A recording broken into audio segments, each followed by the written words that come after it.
We are in Disneyland today, and no, we don't have any kids with us. We are here as adults enjoying Disneyland. In this video, we're going to show you everything that you can do in Disneyland as adults, because why should kids have all the fun?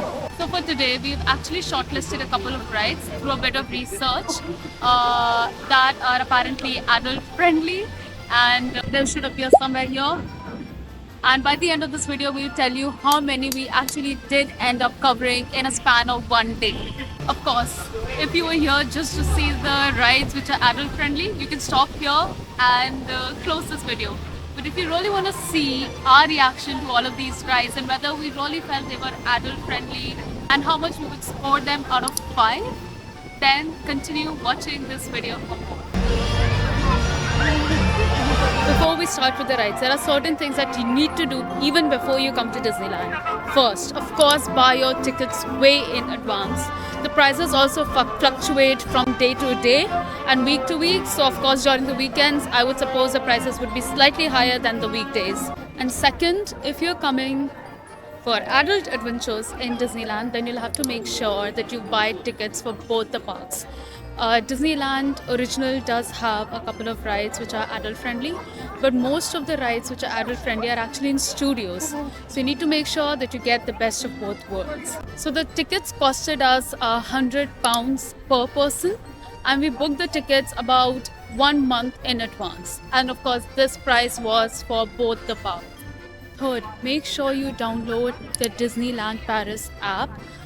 I found it really useful in the sense that the app does not only let you connect your ticket, but also has the map of the Disneyland and Disney Studios, both of them.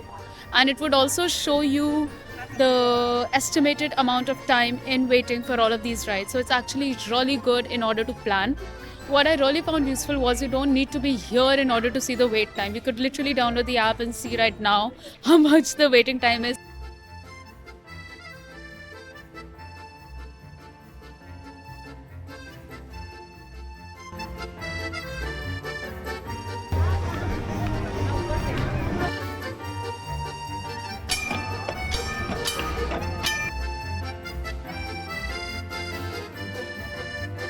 First stop, we're going to go to Frontierland to do some of the rides there because the waiting time is low, but those rides are quite popular. Stick with us. The first ride that we're going to do is the Phantom Manor. The wait time was about 10 minutes when we arrived here, and now the wait time has increased to 15 minutes. So in this ride, sort of a haunted house, that's all I know. And let's see what happens inside.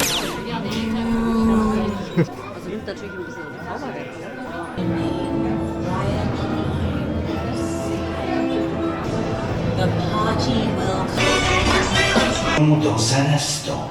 Playful Spirit Service. A few moments later. Okay, so what do you think, Rohan? I think it was really nice. It was my first Disneyland ride ever. So definitely very interesting. It's a haunted house, so a lot of nice visuals. But there were a lot of interruptions as well in the ride. We had like 3 interruptions, just briefly for 2 or 3 seconds. Not too bad, but definitely spoiled the experience for a bit. So for that, I'll cut some marks. But yeah, I think overall I would give it like a 3 out of 5. Yeah, I would say that, you know, this ride was quite smooth. It did not have a lot of jump scares and a lot of thrill. So for that, I would say it's all age appropriate, right? Like as an adult also, I think you should still go and check out the ride. But if you're looking for something which is very thrill, this ride might not be for you. So out of 5, I'm going to give it a 3 as well, particularly because the visuals are beautiful and the house is spectacular. The detailing, the cobwebs, everything just on point. So now we're going to go to our next ride.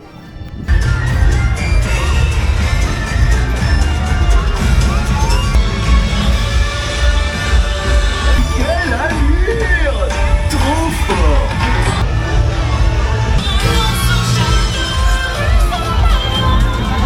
So right after the Phantom Mansion, we decided to go for the Disneyland parade, which was at 11:30. So we waited for about 20 minutes for the parade, and it was magical as always. I don't know why, but I felt that the Disneyland parades have become even more extravagant, because when I went like 10 to 15 years ago, it was not as big. So that was really nice. Now we are heading to one of my most beloved rides, which is It's a Small World. Of course, again, like it doesn't have any jump scares, but I just love how beautiful that ride is, and it shows you culture from across the world. So let's see how Rohan would rate the ride. We're also expecting a very short wait for this one, mostly because there was a parade going on, and on the app we saw it's going to be 10 minutes. So let's see how it is. It's a small world after all. Took us exactly 10 minutes to be on the boat, and now we're here.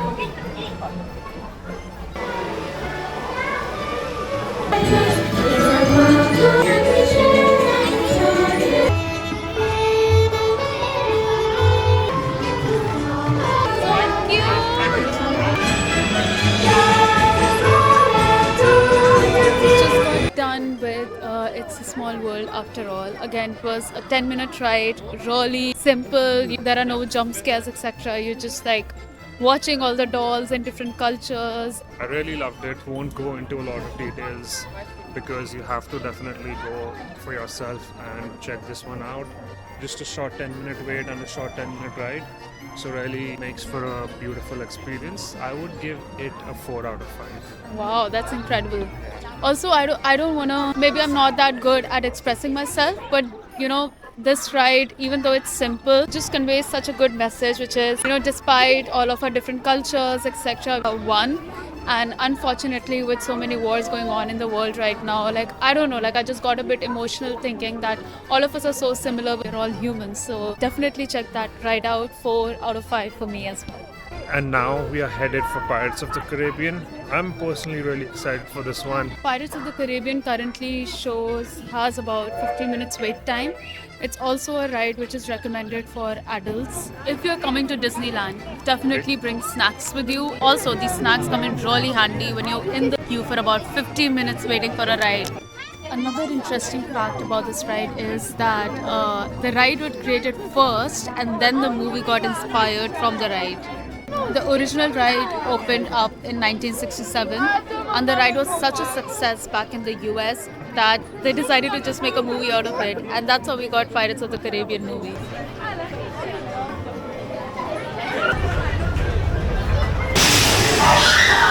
C'est Brologue et c'est Connie Fischer, un véritable en récompense d'une vie de Mélanie.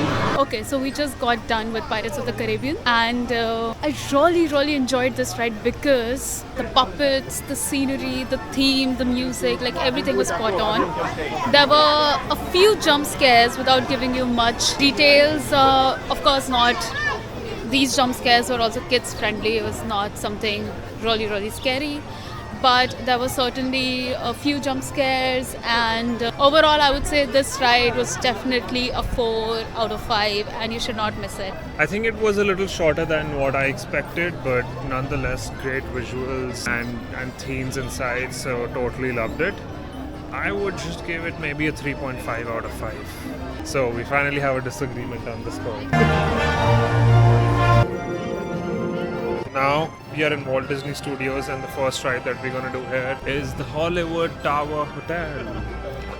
Yes, the name of the ride is the Twilight Zone Tower of Terror, and it is in this beautiful hotel, if you can see, Hollywood Tower. I have heard incredible things about it. I also know what's going to happen. Rohan doesn't know. He doesn't know what to expect. Now, while we are waiting for the next ride, I'm going to tell you one thing that you need to make sure you are sorted with as soon as you arrive to Disneyland. Make sure your app is working, your phone has enough battery, and you're carrying a power bank. My Wi-Fi did not work today, so my phone is dying even faster because I have to use my data. So definitely make sure your phone is supercharged and you've got battery pack.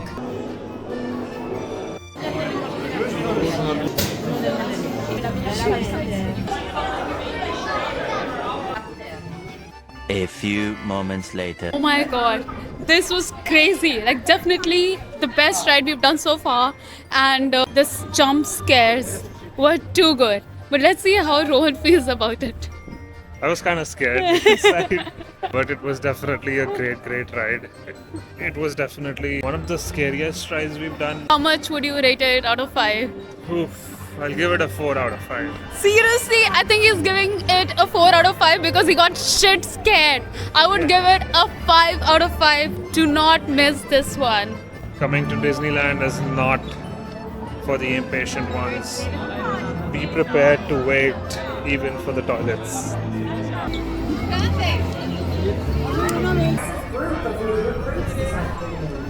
Alright, so the next one is going to be Avengers Assemble. Not sure what this is about, but we just saw that it has a 25-minute wait, which is not bad for what's going on here. So yeah, do you have any idea what this ride is about? So this is the Avengers ride and I have no idea, but it does promise big thrills and jumps. Yeah. So I have huge expectations from this ride and kids, go away. This is only for adults. Thème de guidage des ogives. Repulsors augmented. Consider A little longer than a few minutes later. Yeah, just mind blown. It was such a topsy-turvy mini kind of a roller coaster, and we both definitely enjoyed it a lot. Like after the first 5 seconds, we got a little more comfortable and could see all the visuals inside. It was like we are traveling in space at extremely high speed, which was amazing. I would give it a 5 on 5. Same here, I would give it a 5 on 5. By the time the ride got over, my eyes were so teary just because the ride was so fast and the wind would just come into my eyes, but amazing, worth it. I might do this again if we Yeah. get some time. Yeah. It's that good. It's a ride which you should definitely do if you're coming to Disneyland. Alright.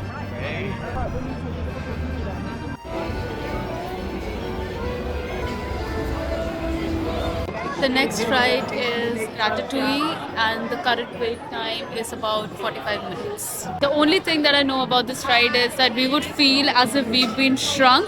I also know that this is a must-to-do ride. I'm not sure how scary it's gonna be or is it gonna be scary at all, but we will find out.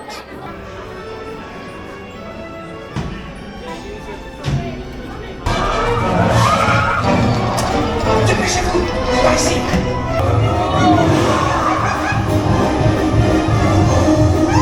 Okay, so we just finished the Ratatouille ride and I have mixed feelings about it in the sense that you get shrink, you sort of get shrink, you feel like you shrink, but all of it is digital screens. But I don't think it's worth 60 minutes wait. We really waited for 60 minutes for this ride, which only lasted for about 5 minutes.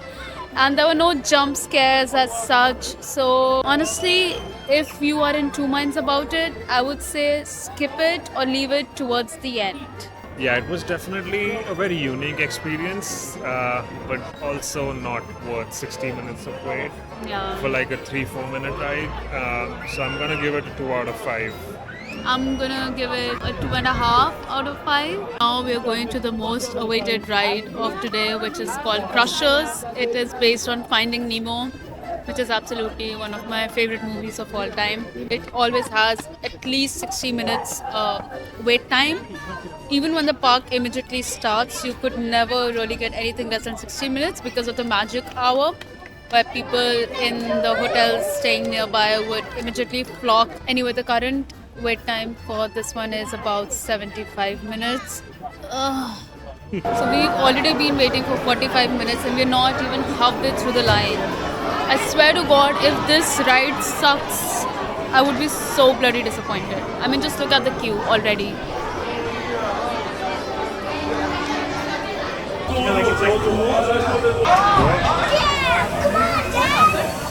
A few moments later. We just got over with Crushers coasters and oh my God, it was a ride. It took us about 90 minutes and that wait was, okay, nothing is worth 90 minutes wait. That was this key moment when we just got stuck on the incline and we could see the incline right in front of us. It was like we were going up and then we just got stuck and I was like, shit, like this is shit scary. Anyway, it was an amazing ride. Definitely, I mean, I hope you get lucky and you don't find a 90-minute wait. but I would give this ride a 5 on 5. So would I. We've said goodbye to studios and now we are back to the main Disneyland park. And the first stop we're going to make now is Buzz Lightyear, which is again a very popular ride. We actually left it for the evening because this park is open for longer than the studios park. So we'll go check it out. And surprisingly, in the morning, the waiting time was about 60 minutes, but right now the waiting time is just 15 minutes. Scanners detecting more trouble in Sector 9. Observe. A little longer than a few minutes later. It was quite a nice experience in the sense that if you have time, you can do it. And we were not sure if the guns are really working properly, but overall, it was still good. If you're a Toy Story fan, you should definitely come here. 5, I would rate it 3 on Adultometer. I would actually give it a 1 out of 5.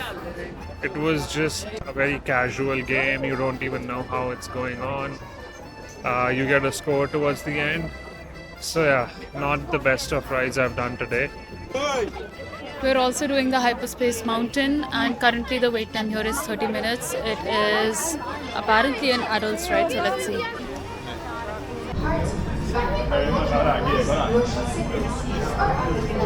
A few moments later. Hyperspace Mountain. Do it, do it, do it. 5 on 5. Too good. I think this is the best ride in Disneyland. I'm not talking about Disney Studios. Disneyland, fastest, adult proof. Amazing. It was fast and furious, and we literally went to the space. Felt like we were in a rocket. Oh my god, it was too good. It was too good. If we had the time, I would have done it once more, but not today. Yeah, next time. Now we are in the next ride. We're not sure what this is, but let's find out. And it's called Star Tours, The Adventures Continue. Disponible exclusivement sur